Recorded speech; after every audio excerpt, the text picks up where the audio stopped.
Is Bitcoin the currency of the future, or is it the payment system they're developing? Bingo, it's the payment system. It's the blockchain encryption, and they're interesting things. I think Bitcoin, or the really blockchain encryption that's behind it, has a greater ability to bring more of the world's population out of poverty than anything we've seen in... Well, for one thing, it's a cheap payment system. For one thing, it's a cheap payment system, but it's more important than that. It's more important than that. Blockchain cryptography is all about digital transfer of ownership in a completely transparent and public way. Okay, I don't want to go into any of the math and the complexity behind it, but think of what that means. That means that I can actually record ownership in public in a digital means. 50% of the world's population has a mobile phone. I read an estimate this month that in 2020, 90% of the world's population will have mobile phones. That's probably a high estimate, but that's okay. Now, $35 smartphones. but we're throwing them away, and they can ship them off to emerging markets. But what's powerful about this, now think about Hernando de Soto. Yes. Okay. The Institute for Liberty and Democracy in Peru. I really think Hernando de Soto should win the Nobel Prize for the work he's done. I hope he does. But he's gone around the world and identified one of the most powerful things to the economy and the creation of wealth, and that is the ownership of property. Which you can then use as collateral. Which you can use as collateral, and when you own it, you will develop it. You will. The best thing you can do for the environment is to own it, because when you own it, you make sure it's sustainable for your future family, and that's powerful.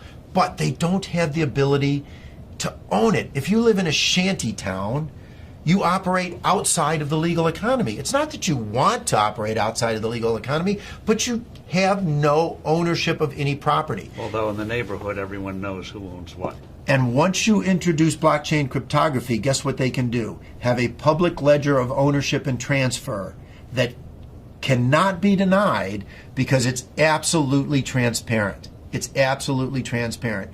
It is the means through which these individuals can get exactly what Hernando de Soto thinks they best need to bring themselves out of poverty.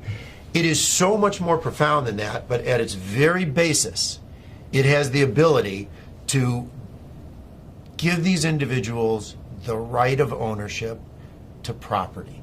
And that has, more than anything else, the ability to bring them out of poverty. And I can't wait. It'll be adopted elsewhere. I mean, it's such a powerful, blockchain encryption is such a powerful tool. It'll be used by banks. It'll be used by credit card companies. It will become a standard. But what's more interesting is what it can do to poverty around the world, to eliminate poverty. But also, what does that mean, that technology mean for credit card companies and the whole payment system, crazy gobbledygook payment system we have today? Very expensive. Doesn't that blow it away? I hope so. I hope so. I mean, think about it. When there was one manufacturer of phones in the U.S., the U.S. government, what did we have? This big clunky rotary thing that sat on desks. Now, what do we have? Cell phones of all flavors, sizes. I can sit in Africa and on my cell phone take courses at MIT because they're public record.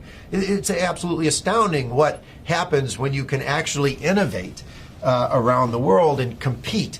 And what is happening is blockchain cryptography, forget Bitcoin, creates a competitive technology, a competitive innovation that these credit card companies will have to adopt. The ones that adopt it first will bring their cost base down. And importantly, if you think about a retail store, and I have this with my kids. My kids are off in college, and they go to a retail store, they use their credit card. And the credit card company... Costs the retailer $3 to $6. Right, because they reject the... Well, first the fee is high, and then they reject the transaction. Because why is this card suddenly showing up in some city, some place where I don't live? So it gets cut off.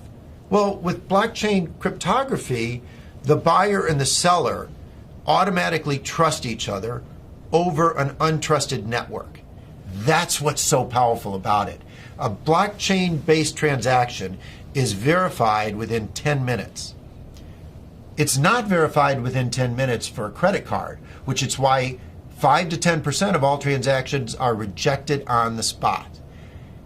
It's not verified until often days later. Even a check is not verified for days. And that is completely taken out of the system. So on day one, the retailer's sales go up because they don't have to reject the transaction and they save on the fees. It doesn't really get much better than that if you're looking for a disruptive innovation in any single industry. It's wonderful.